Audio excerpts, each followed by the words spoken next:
जिसने ठान लिया है वही कर दिखाता है, इंसान अपने संघर्ष से मुकाम पाता है। तो दोस्तों मेरे साथ हैं निकिशा बघेल जी, जिन्होंने अभी मध्य प्रदेश लोक सेवा आयोग 2024 के फाइनल रिजल्ट में एडी की पोस्ट हासिल की है।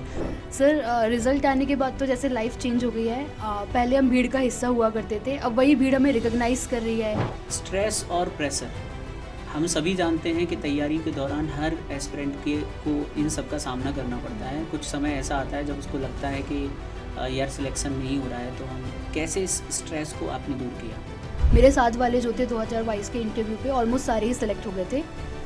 तो उसका एक अलग प्रेशर बनता है। दूसरा, मैं जिस बैकग्राउंड से आती हूँ, मेरा बैकग्राउंड रूरल है, उसको डील करने के लिए मेरा सबसे इजी फंडा ये था कि मैं शेयर कर लेती थी। मैं ढूंढती थी कि निकिशा, आपने तैयारी के दौरान खुद को मोटिवेट कैसे किया? क्योंकि बहुत सारे स्टूडेंट होते हैं जो डीमोटिवेट हो जाते हैं, तो आपका मोटिवेशन क्या रहा? किस तरीके से आप खुद को मोटिवेट करते थे? सर सबसे बड़ा मोटिवेशन तो ये है कि अगर आप घर चले जाओगे तो आगे का फ्यूचर क्या है।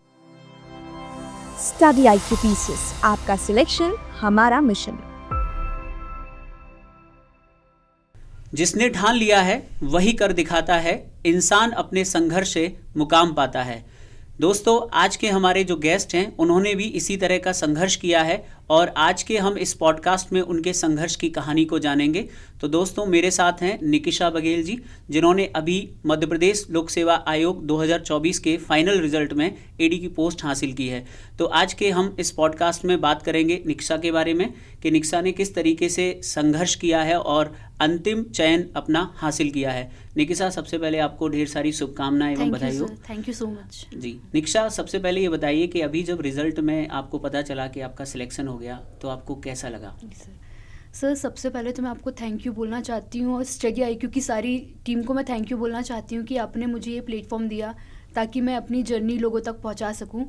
सर रिज़ल्ट आने के बाद तो जैसे लाइफ चेंज हो गई है। पहले हम भीड़ का हिस्सा हुआ करते थे, अब वही भीड़ हमें रिकॉग्नाइज कर रही है, एक अलग मतलब ट्रीटमेंट मिल रहा है, तो बहुत अच्छा लग रहा है। इतना समझ तो नहीं आया कि क्या हो गया, धीरे धीरे पता चल रहा है कि हाँ कुछ अच्छा हुआ है। जी बिल्कुल। तो निकिशा, मेरा एक सवाल है कि आपने अपने बैकग्राउंड के बारे में थोड़ा सा बताइए कि किस तरीके से आपने अपनी शिक्षा प्राप्त की और फिर आपने कब ये डिसाइड किया कि आपको MPPSC करना है? जी सर मैं मध्य प्रदेश के एक छोटे से शहर सिवनी की तहसील केवलारी से आती हूँ। जो मेरी प्रारंभिक शिक्षा है वो जवाहर नवोदय विद्यालय कानीवाड़ा से हुई। उसके बाद मैंने अपना जो ग्रेजुएशन है वो गवर्नमेंट साइंस कॉलेज से किया, BSc था मेरा ग्रेजुएशन पे। देन मैंने अपना पोस्ट ग्रेजुएशन किया राजा शंकर शाह यूनिवर्सिटी छिंदवाड़ा से पॉलिटिकल साइंस पे। उसके बाद मैं अपने कॉलेज के दिनों में NCC में बहुत एक्टिव थी, तो उस टाइम मेरा रुझान था कि मुझे डिफेंस पे जाना है। मैंने डिफेंस की भी तैयारी की है, मैंने 2 SSB दिए हैं।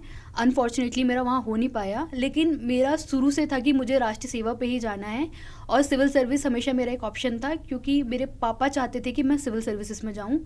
तो जब मैं इंदौर आई 2020 में मैं इंदौर आई थी, तो मैंने यहाँ से जो भी सेमिनार, जो भी कोचिंग्स पे जाके पता किया कि MPPSC होती क्या है, तो मुझे लगा कि मुझे MPPSC करना चाहिए। बट सर इसके बाद मैं पोस्ट ग्रेजुएशन करने लगी और मेरी जर्नी जो थी हॉल्ट हो गई और 2022 से मैंने फिर से शुरू किया। तो आज मैं 2024 पे सिलेक्टेड हूँ सर। ओके तो इस पूरी जर्नी में आपकी फैमिली का क्या रोल रहा? जी सर इस पूरी जर्नी में सबसे ज़्यादा योगदान तो मेरे पापा का ही है, क्योंकि सबसे पहले मेरे दिमाग में जो सिविल सर्विस का बीज डाला था वो मेरे पापा ने ही डाला था कि आपको इस फील्ड में ही जाना है, यहाँ पर ही कार्य करना है। वो खुद भी एक शासकीय सेवक है, तो उन्हें पता है कि इस फील्ड में क्या होता है, कैसे होता है, तो वो शुरू से मुझे गाइड करते रहते थे। दूसरा सर, जैसे मैं नवोदय विद्यालय में पढ़ी हूँ तो वहाँ पर करियर सेमिनार बहुत ज़्यादा होते हैं, तो वहाँ से भी मुझे मेरे दिमाग में था कि मुझे इस फील्ड में जाना है सर। जी सर। ओके तो निकिशा, मेरा एक सवाल है कि स्टूडेंट्स का प्रीलिम्स को लेकर काफ़ी डाउट्स रहता है कि बहुत सारे ऐसे स्टूडेंट हैं जो लगातार काफ़ी समय तैयारी में दे देते हैं लेकिन फिर भी उनका प्रीलिम्स क्वालिफाई नहीं होता। तो प्रीलिम्स आपने कैसे क्वालिफाई किया? प्रीलिम्स के लिए क्या सोर्स आपने यूज़ किए? थोड़ा सा इसके बारे में बताइए। जी सर प्रीलिम्स मुझे लगता है कि prelims is all about MCQ। आप जितना ज़्यादा MCQ सॉल्व करेंगे, आपकी जो एनालिटिक पावर है वहाँ पर एग्ज़ाम में बैठे बैठे आपका जो इंस्टेंट क्वेश्चन देके वहाँ जो आप इंस्टेंट सोच पाते हैं वो वहाँ पर आपका काम करेगा। तो मैं प्रीलिम्स के लिए 50-50 स्ट्रैटेजी फॉलो करती हूँ। जैसे यदि मैं 2 घंटे पढ़ रही हूँ तो यदि मैं 1 घंटे थ्योरी पढ़ूंगी तो उस थ्योरी का मैं 1 घंटे एमसीक्यू लगाऊंगी ही।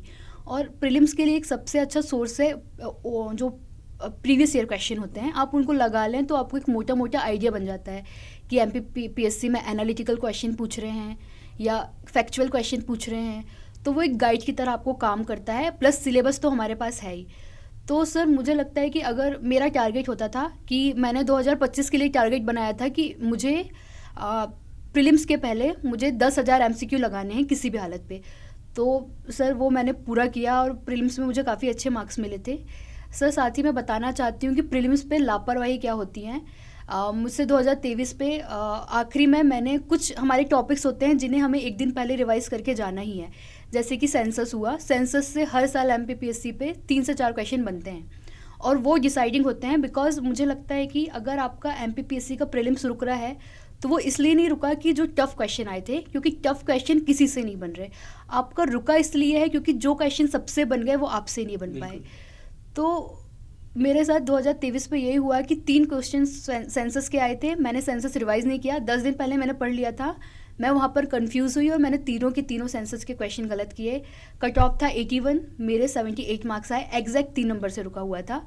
तो मैं ये कहना चाहती हूँ कि कुछ ऐसे टॉपिक है जो कंफर्म है कि प्रीलिम्स पे आएंगे ही, आप उनको अच्छे से रिवाइज करें, अच्छे से पढ़ें और आप लिस्ट बना लें कि ये जो क्वेश्चन है, ये जो टॉपिक्स हैं, इन्हें मुझे नहीं छोड़ना है सर। मतलब ये है कि करंट अफेयर्स के लिए मतलब ये है कि प्रीलिम्स क्वालिफाई करने के लिए सबसे इम्पोर्टेंट है एमसीक्यूज की प्रैक्टिस करना। मतलब प्रैक्टिस बहुत ज़रूरी है, चाहे आपने कितनी भी थ्योरी पढ़ी हो, क्योंकि एग्जाम हॉल में वही आपको हेल्प करते हैं, क्योंकि क्वेश्चन देखकर आपको सीधा आंसर तभी क्लिक करता है। तो आप लोग भी याद रखिएगा, रिवीजन के साथ साथ बहुत सारे एमसीक्यू प्रैक्टिस करना है। जैसे कि निक्शा ने लगभग 10,000 एमसीक्यू प्रैक्टिस की है, तो ये एक बहुत इंपॉर्टेंट चीज़ है जो आपको प्रीलिम्स के लिए याद रखना है। दूसरा निकिसा, एक करंट अफेयर्स, जैसा कि आप सभी को पता है कि करंट अफेयर्स का बहुत इंपॉर्टेंट रोल होता है प्रीलिम्स क्वालिफाई करने में। तो ये करंट अफेयर्स आपने कैसे कवर किया और कहाँ से कवर किया? जी सर, करंट अफेयर का सच में बहुत इंपॉर्टेंट रोल है, प्रीलिम्स पे भी, मेंस पे भी और इंटरव्यू में तो बहुत ज़्यादा ही रोल है। तो प्रीलिम्स के लिए करंट अफेयर जो इंडिया के लिए था, मैंने 2 सोर्सेज लिए थे। एक कुमार गौरव सर का करंट अफेयर जो फैक्चुअल के लिए था, और स्टडी आईक्यूज़ में अंकित अग्रवाल सर हैं, प्रशांत तिवारी सर हैं, उनके मैं वीडियोस देखती थी। अंकित अग्रवाल सर के जो वीडियोस हैं उन्होंने मुझे इंटरव्यू पे काफ़ी हेल्प किया है सर। इसके अलावा जो एमपी का करंट अफेयर है उसके लिए 25 के लिए मैंने स्टडी आईक्यू का चैनल ही फॉलो किया था, क्योंकि मुझे स्पेसिफिक एमपी ओरिएंटेड चैनल मिला नहीं था।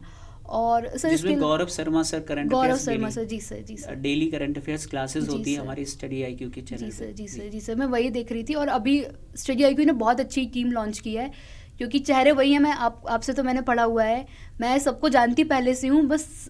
तो बहुत अच्छा लगा, बहुत अच्छी टीम लॉन्च की है स्टडी आईक्यू ने सर। जी सर। तो ये तो प्रीलिम्स की बात हो गई। अब हम बात करते हैं कि आपने मेंस कैसे तैयार किया और मेंस के लिए आपने मतलब किन चीज़ों पे ज़्यादा फोकस किया। जैसे कि बच्चों के मन में एक बहुत बड़ा डाउट होता है कि वो आंसर राइटिंग कैसे करें, क्योंकि मैंने ये देखा है कि बहुत सारे ऐसे स्टूडेंट होते हैं जो पढ़ लेते हैं, लेकिन उनका ये सवाल होता है हमेशा कि सर हम कैसे लिखें, हमें समझ में नहीं आ रहा, शुरुआत कैसे करें। तो मेरा तो हमेशा ये कहना होता है कि जिस प्रकार आपने 10th और 12th में क्वेश्चन आंसर के जब आंसर हम लिखते थे, बस इसमें थोड़ा सा तरीका अलग है, लेकिन लेखन का तरीका वही रहेगा। शुरुआत आपको वैसे ही करनी चाहिए। तो आपने किन चीज़ों पर फोकस किया मेंस क्वालिफाई करने के लिए? जी सर, जो मेरा टारगेट था मेंस के लिए, मुझे ये पता था कि लिमिटेड हमें लाइन है, लिमिटेड वर्ड लिमिट है, आपको उतने में ही बहुत इफेक्टिव लिखना है। तो मेरे पास 2022 का जो मैंने मेंस दिया था, मुझे तब तक ऐसा बोला जाता था कि 3rd पेपर जिसने अच्छा कर लिया वो एक्सेल ले जाएगा उस पर। तो मैंने 3rd पेपर में बहुत फोकस किया था। लेकिन 2024 आते आते तक मुझे पता चला कि और भी है, जैसे एंटरप्रेन्योरशिप हो गया, मैनेजमेंट हो गया, तो उनके लिए भी हम एक अच्छी स्ट्रेटजी ला सकते हैं। जैसे सर, मैंने जो एंटरप्रेन्योरशिप का जो सोर्स रखा, मैंने सारे एनसीईआरटी रखा। मैंने एक चीज़ नोटिस की कि जो मेरे साथ मेरे दोस्त थे वो पढ़ रहे थे, तो वो जो मार्केट पर जो स्टैंडर्ड नोट्स हैं उस सब्जेक्ट के वो लाकर पढ़ रहे थे, और उस पर बहुत जनरल पॉइंट्स दिए हुए थे। जैसे फाइनेंशियल मैनेजमेंट एक क्वेश्चन आया था, तो जब हमने वापस आके डिस्कस किए तो लोगों ने बताया कि हमने ये लिखा, तो बहुत जनरल पॉइंट थे। बट मैंने वो एनसीईआरटी से पढ़ा था, तो मैंने टेक्निकल टर्म पे बहुत ध्यान दिया था कि अगर फाइनेंशियल मैनेजमेंट आ रहा है तो डिविडेंड मैनेज करना है, कैपिटल आउटफ्लो, कैपिटल इनफ्लो, ये कुछ टेक्निकल टर्म से हम वो डाल देंगे तो वो थोड़ा लगेगा कि हाँ पढ़ा हुआ है। तो मैं इस चीज़ में मैं बहुत फोकस करती हूँ कि मेरा आंसर बहुत ऑथेंटिक लगे, और टेक्निकल टर्म जो यूज़ हो रहे हैं वो आप एक अलग डायरी में लिख लो कि अगर इससे रिलेटेड ये क्वेश्चन आता है तो आपको इस पे ये डालना है। सर रही बात आंसर राइटिंग प्रैक्टिस की, तो मैं पढ़ती ही मेंस को क्वेश्चन आंसर फॉर्मेट पे हूँ कि अगर मैं कोई भी टॉपिक पढ़ रही हूँ तो मैं उसका एक 2 मार्कर, एक 7 मार्कर, एक 10 मार्कर उस फॉर्मेट में पढ़ती हूँ कि अगर इससे क्वेश्चन आ जाए तो मैं इतना तो लिख दूँ। जी सर। इसमें एक और सवाल है बच्चों का, खासकर इतिहास के बारे में मैं पूछना चाहूँगा कि इतिहास का जो सिलेबस है काफ़ी वास्ट है, तो आपने उसमें किस तरीके से इसको कवर किया? जी सर मेरी हिस्ट्री की जर्नी तो आपसे ही शुरू हुई थी। हिस्ट्री तो मैंने आपसे ही पढ़ा है, एमपी हिस्ट्री आपके ही नोट्स है मेरे पास। तो मुझे मेरी बहन ने आपके बारे में बताया था और मैंने आपसे ही हिस्ट्री पढ़ी है। सर मुझे लगता है कि हिस्ट्री अगर हम एक स्टैंडर्ड बुक उठा लें, जैसे स्पेक्ट्रम लोग रिकमेंड करते हैं, मैंने कोशिश की थी लेकिन मुझे पढ़ा नहीं गया, मुझे लगा इतनी बल्की है वो, और प्लस समझ नहीं आ रहा, लैंग्वेज भी थोड़ी टफ होती है। लेकिन जब आप एक टीचर को, जैसे मैंने आपको ही पकड़ा था और आपने बहुत अच्छा पढ़ाया वो कहानी के माध्यम से, मुझे अभी भी आपकी कुछ लाइन्स याद हैं। तो सर मैंने जो सब्जेक्ट मुझे टफ लगते हैं मैं उसके लिए टीचर ऑनलाइन पकड़ लेती हूँ। हिस्ट्री के लिए मैंने आपको पकड़ा था।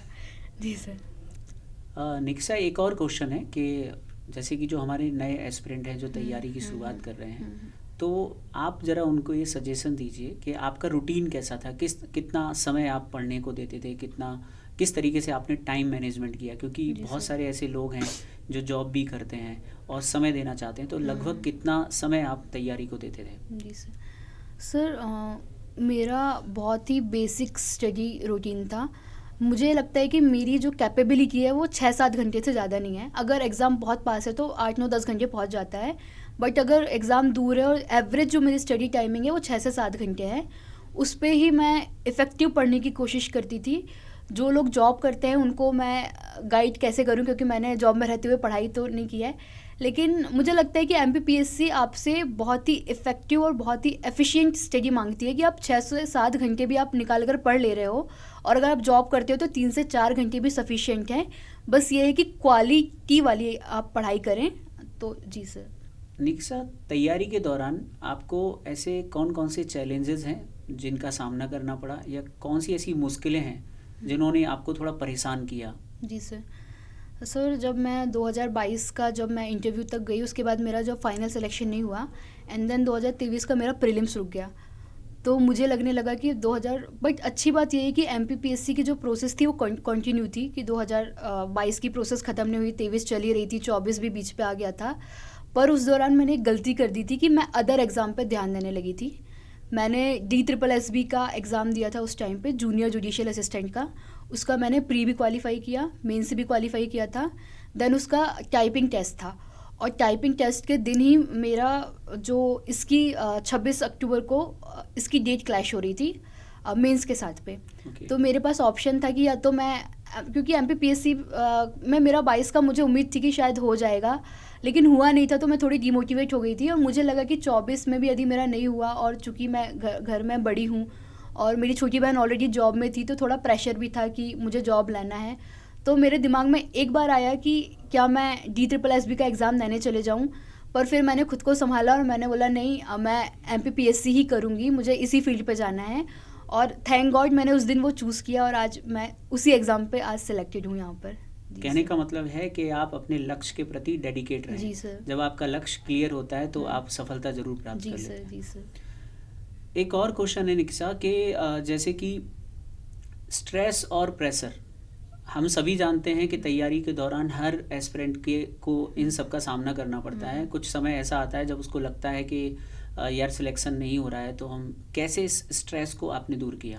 ओके सर स्ट्रेस तो होता था काफ़ी, क्योंकि जब आप एक एग्ज़ाम देते हो नहीं सिलेक्शन हो रहा, मेरे साथ वाले जो थे 2022 के इंटरव्यू पे ऑलमोस्ट सारे ही सिलेक्ट हो गए थे, तो उसका एक अलग प्रेशर बनता है। दूसरा, मैं जिस बैकग्राउंड से आती हूँ, मेरा बैकग्राउंड रूरल है, मेरे वहाँ पर लड़कियों की जल्दी शादी करना ज़्यादा प्रेफर करते हैं उनको पढ़ाने की बजाय, तो पेरेंट्स पे एक अलग दबाव बनता है। प्लस आप 2-3 साल से बाहर हो, और घर वाले तो समझते हैं, बट सोसाइटी का जो एक अलग प्रेशर होता है, स्पेशली लड़कियों के लिए चीज़ें ज़्यादा होती हैं, तो वो एक अलग प्रेशर होता है सर। तो उसको डील करने के लिए मेरा सबसे इजी फंडा ये था कि मैं शेयर कर लेती थी। मैं ढूंढती थी कि कोई एक है कोई गाइडिंग फिगर मिल जाए जो गाइड कर दे, जो उस चीज़ों से जा चुका है, जो मुझे बता दे। कोई दीदी हैं लाइब्रेरी पे, उनसे मैं बात कर लूँ इस मैटर में। तो मेरा था मम्मी पापा से बात कर लिया। तो सबसे ज़रूरी है मुझे लगता है इस फील्ड में कि आपके पास अपने मम्मी पापा का एश्योरेंस हो। मेरे पापा हमेशा बोलते थे कि तेरे को 2 साल और लगेंगे तो हम 2 साल और पढ़ाएंगे, बट तू हम पीछे हैं, तू पढ़। तो वो एक चीज़ था, वो एक सपोर्ट था जो हमेशा मेरे साथ रहा है। तो मैं बहुत ज़्यादा डिमोटिवेट कभी नहीं हुई हूँ। हाँ, 2022 के बाद थोड़ी मैं ज़्यादा हताश हो गई थी, लेकिन फिर मैंने खुद को वापस समेटा और 2024 के लिए लगाया कि नहीं, ये करना है। कहने का मतलब ये है कि सपोर्ट हमारे साथ होना चाहिए। मतलब जब हम डिप्रेस हो रहे हैं या नकारात्मक हैं तो घर में से किसी का सपोर्ट हमारे साथ होना चाहिए। हाँ सर, मैं एक चीज़ और ऐड करना चाहूँगी कि मेरी बहन का बहुत सपोर्ट रहा है। वो मुझसे छोटी है, काजल नाम है उसका। सर वो मुझसे छोटी है, उसने मुझसे पहले जॉब ले ली एंड देन रिस्पॉन्सिबिलिटी मुझसे ज़्यादा उठाई ताकि मैं अच्छे से पढ़ सकूं। और मतलब हमेशा वो मुझे मोटिवेट करती थी। जब मेरा नहीं हुआ तब भी मुझे फ़ोन करके कि तू कर लेगी, मुझे पता है। तो उसका बहुत ज़्यादा योगदान है और वो भी हार्ड वर्किंग है। आई होप आगे वो भी निकल जाए। जी सर, बिल्कुल ज़रूर निकलेगी। जब आपने सफलता हासिल की है तो वो भी ज़रूर निकलेगी। निकिसा, जैसे कि जो एस्पिरेंट तैयारी की शुरुआत करते हैं, जो अभी नए हैं, जैसे कि अभी 2026 के लिए जो शुरू कर रहे हैं, 27 के लिए शुरू करने वाले हैं, तो उनके लिए आपकी क्या एडवाइस है? क्योंकि सभी लोग ये तो बताते हैं कि क्या करना चाहिए, लेकिन बहुत ज़रूरी ये होता है कि इस परीक्षा के दौरान आपको किन चीज़ों से बचना चाहिए। तो कौन कौन सी ऐसी चीज़ें हैं जिनसे उन्हें बचना चाहिए? कुछ एडवाइस आप देना चाहें? जी सर, सबसे पहली बात तो मैं आपको ये अपने पर्सनल एक्सपीरियंस से बताऊंगी कि सबसे ज़्यादा जो हम नेगलेक्ट करते हैं तैयारी के दौरान वो अपनी हेल्थ।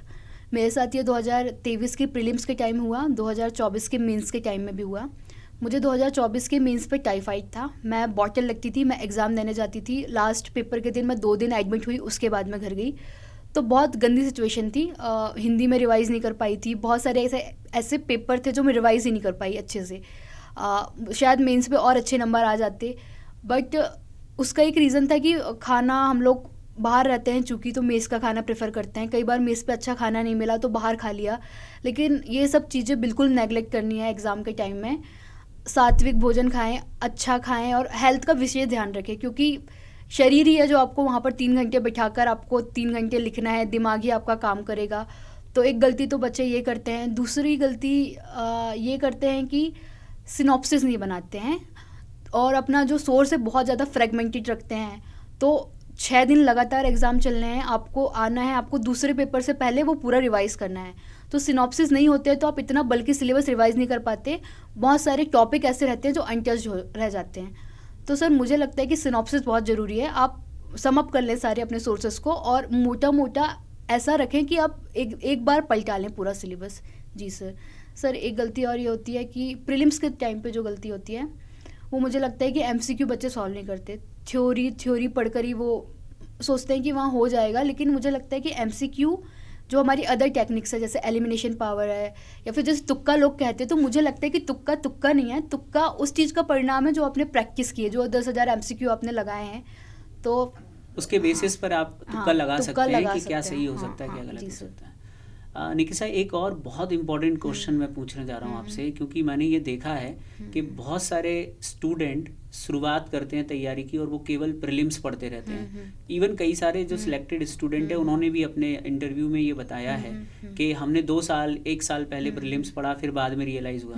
तो तैयारी शुरुआत मेंस से करना चाहिए या पहले प्रीलिम्स पढ़ना चाहिए? क्योंकि हम लोग तो जनरली यही सजेशन देते हैं कि आप मेंस से स्टार्ट करिए। आपने क्या किया, थोड़ा सा बताइए। जी सर, मैंने मेंस पहले कंप्लीट किया था। मेरा प्राइमरी टारगेट था कि जो कोर सब्जेक्ट है, जो मेंस और प्रीलिम्स में कॉमन है, उनको मैं पहले कंप्लीट कर लूँ। हिस्ट्री, पॉलिटी, ज्योग्राफी, इकोनॉमी, तो ये सब्जेक्ट मैंने पहले उठाए जो मेंस में भी हैं, प्री में भी हैं। Sir common subject. जी सर, मुझे लगता है कि अगर आप सोच रहे हैं कि प्रीलिम्स हो जाए उसके बाद हम मेंस की तैयारी करेंगे, तो ये काइंड ऑफ इम्पॉसिबल है। बिकॉज आपको इतना टाइम मिलता ही नहीं है। आपको 2 से 3 महीने मिलेंगे, उस पर आपको आंसर राइटिंग करनी है, उस पर आपको सिलेबस कंप्लीट करने हैं, उस पर आपको नोट्स बनाने हैं। तो नहीं हो पाएगा, क्योंकि बहुत सारे बच्चे ऐसे हैं जो साल भर से मेंस पढ़ रहे हैं, तो आप यहाँ पर ही रेस से बाहर हो जाएंगे। तो मेरा मेंस नहीं रुका है, मेंस मैंने 2 बार दिया है, दोनों बार मेंस में क्वालिफाई हुई हूँ। रीज़न ये था कि मैंने नोट्स पहले बना लिए थे मेंस के। सर एक गलती ये भी होती है कि हम मेंस की नोट्स को बहुत फ्रेगमेंटेड रखते हैं कि एक टॉपिक है, चलो ये तो है, सही बात है कि अगर 10 यूनिट है तो 10 सोर्स आप ज़रूरी नहीं है कि एक ही लें, पर आप 10 सोर्स को अलग अलग ना रखें, आप उन्हें कंपाइल कर लें और आप उस पर ही ओवर राइटिंग करके अपने जो भी एड ऑन्स करने हैं वो कर लें। जी सर।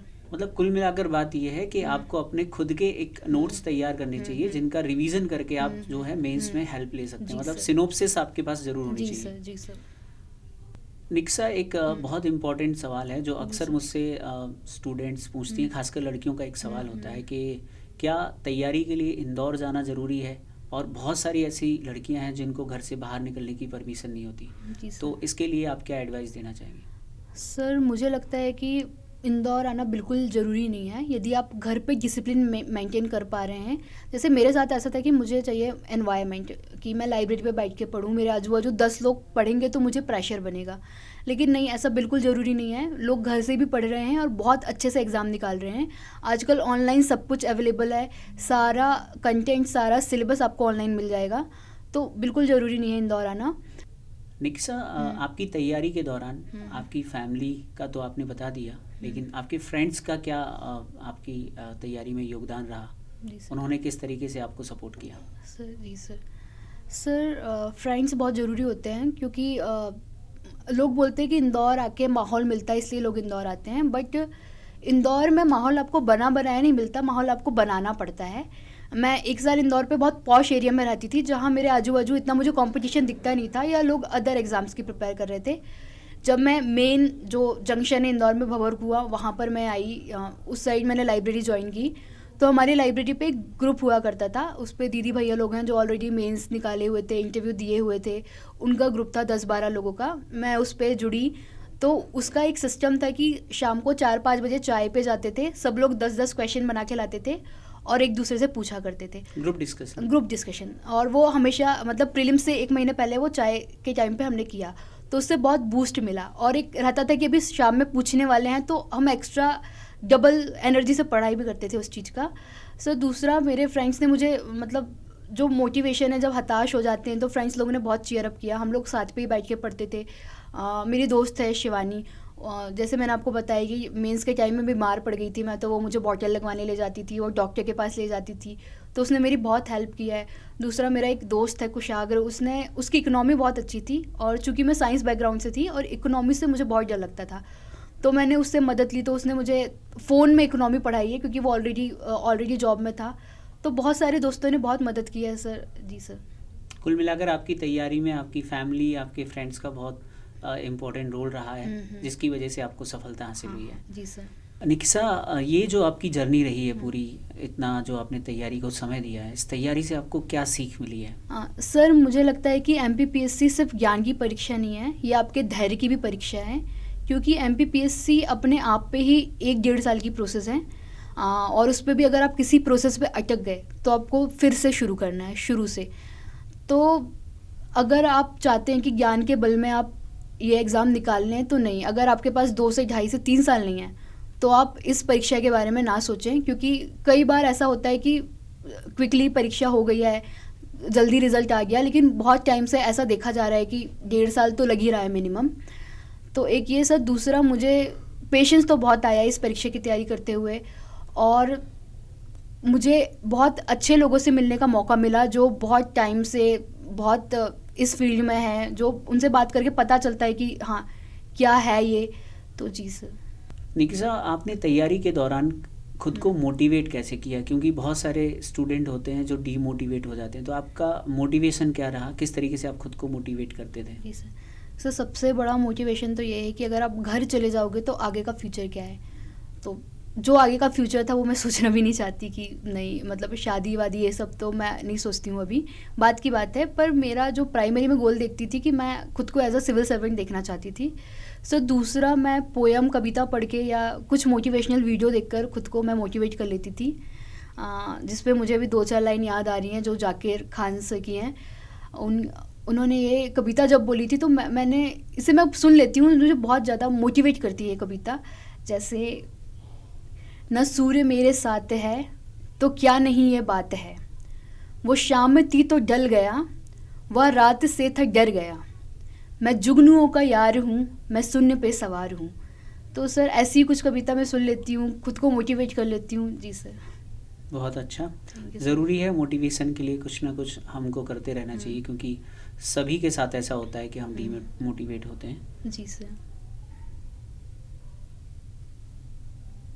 एक और क्वेश्चन है निकिसा के PYQs का क्या रोल रहा है आपकी तैयारी के दौरान, मतलब PYQs कितने इम्पोर्टेंट हैं स्टूडेंट्स को सॉल्व करना? जी सर, PYQ इसलिए ज़रूरी है क्योंकि हमें एक ट्रेंड पता चल जाता है कि क्या है। सबसे बड़ी बात है PYQ से, जो अभी एक ट्रेंड सेट हुआ है MPPSC का, कि MPPSC फैक्चुअल क्वेश्चन ज़्यादा पूछता है, एनालिटिकल एंड इंटेलेक्ट क्वेश्चन उतने नहीं आते हैं, फैक्चुअल क्वेश्चन पे ज़्यादा ध्यान दिया जा रहा है। दूसरा, जैसे 2020 का जो पेपर आया था वो बहुत एनालिटिकल पेपर था, तो उसके बाद लोगों ने कॉन्सेप्चुअल पढ़ना चालू किया, लेकिन 2021 का जो पेपर आ गया बिल्कुल फैक्चुअल आ गया।